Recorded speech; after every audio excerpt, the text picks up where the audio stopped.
小米手環咧剛剛出到第6代，而家喺豐澤咧都有得賣。咁我咧就買咗翻嚟啦。咁我而家一齊開箱同埋睇下有咩新功能啦。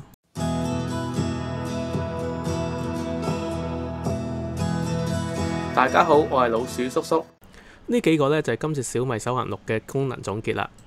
最明顯嘅轉變咧就係今次個熒幕咧就有1.56寸啦，變咗全面熒幕，比之前咧大咗50%。解像度咧亦都提高咗，變咗可以顯示更多信息啊！仲有第二個主要嘅新功能咧，就係度你嘅血氧含量啊！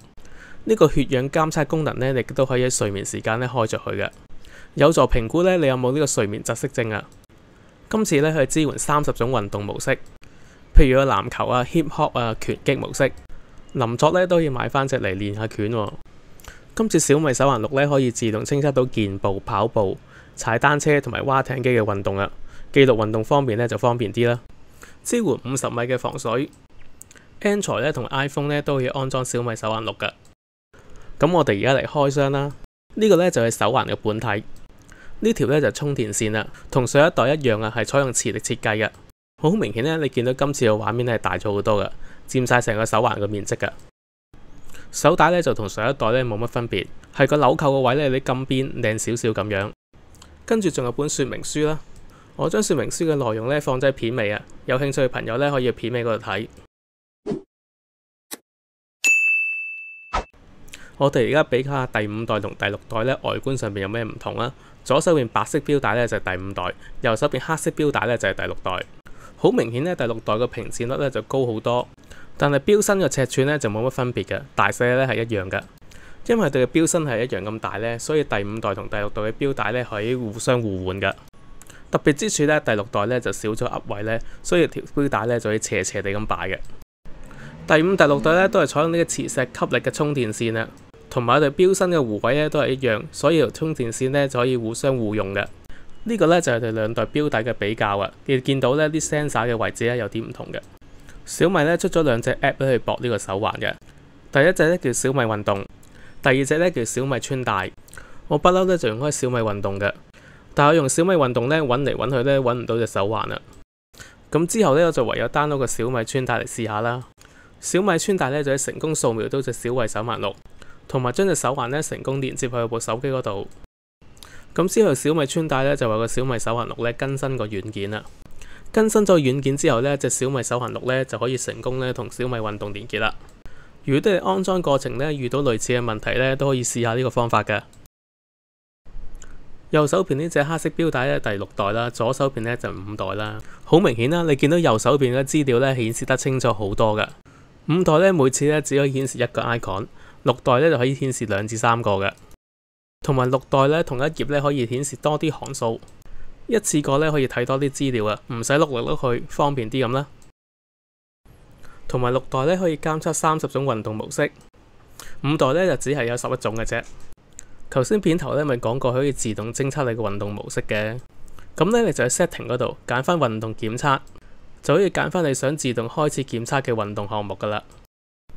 咁我而家就試下新功能量度血氧啦。度之前咧，最緊要綁緊條標帶喎，唔好鬆飄飄咁樣。如果唔係咧，就可能唔準噶啦。據說咧，血氧最好咧95%以上。如果90以下咧，就可能會頭暈或者精神唔好噶啦。量度血氧嘅同時咧，佢都會量度埋個心跳嘅。佢而家度出嚟個血氧含量咧係97%，同埋心跳咧係每分鐘96下，都係可以接受嘅範圍。頭先講過咧，第6代嘅手環咧咪可以量度你嘅睡眠質素嘅。你去翻小米運動睇翻呢個位置咧，就可以睇你琴晚咧瞓成點噶啦。佢呢度話我琴晚瞓覺咧個血氧含量咧都幾好喎，但係貓姨姨咧話我有時咧夜晚會扯鼻鼾嘅。等我用一排咧，再喺下邊咧 comment 嗰度同大家跟進下嗰隻錶咧準唔準啦。除咗血氧含量之外咧，仲會顯示其他睡眠質素噶，好似你瞓得早唔早啊，瞓咗幾耐咁樣，同埋佢有啲建議俾你咧點樣可以瞓得好啲嘅。喺度講下血氧監測器原理嘅點樣啦。原來含氧嘅血紅蛋白咧，同埋唔含氧嘅血紅蛋白咧，吸光率咧係唔同嘅。咁監測器咧就將啲光打落你皮膚度，再量度反射出嚟嘅光度，從而評估咧你嘅血氧含量。同一時間咧，佢都觀察你嘅血管嘅收縮情況，去計算你嘅心跳。至於插電方面咧，都係將條磁力嘅充電線咧吸落部機嗰度啦。充電嗰時咧，佢會顯示埋個時間嘅。今次嘅續航力咧好似短咗啊，用一日咧都冇咗10幾%啦。我諗咧用1個禮拜咧就要充電噶啦。上一代有嘅功能咧，第6代咧都有啊，你哋可以放心升級。如果你想了解下第5代咧嘅詳細功能咧，你可以睇下我呢條片噶。至於 NFC 版咧同埋冇 NFC 版咧有咩分別呢？就係 NFC 版咧可以加啲公交卡啊、門禁卡落去，但係呢啲功能咧只係大陸至用到嘅，佢唔支援香港嘅八達通嘅。另外咧 NFC 版咧內置咗小愛同學噶，呢個功能咧就喺香港用。你可以問佢啲簡單嘅問題啊，好似查詢天氣，亦都可以咧用嚟控制啲智能家居設備嘅。咁我而家示範點樣用佢嚟聲控呢個掃地機械人啦。向右手邊咧劃一劃啟動小愛同學。掃地，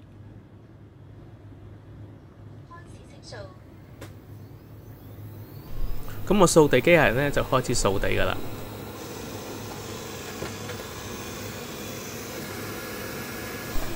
咁譬如你覺得掃夠啦，你有喺個熒光幕上邊向右劃一劃。掃地機器人葵涌。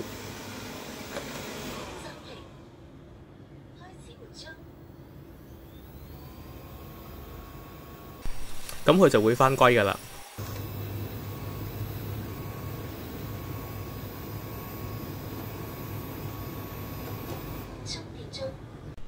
頭先咪講過嘅，小米手環咧有2隻 app 可以用嚟連結嘅。第一隻咧就係小米運動，佢嘅界面咧比較務實啲嘅，可以接駁嘅裝置咧亦都比較多啲。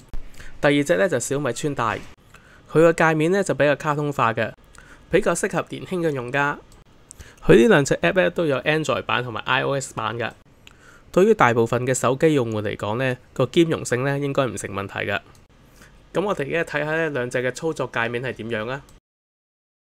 呢個咧就係小米運動嘅界面啦。佢嘅界面咧就冇乜公仔嘅，顯示嘅資料咧比較詳盡啲嘅。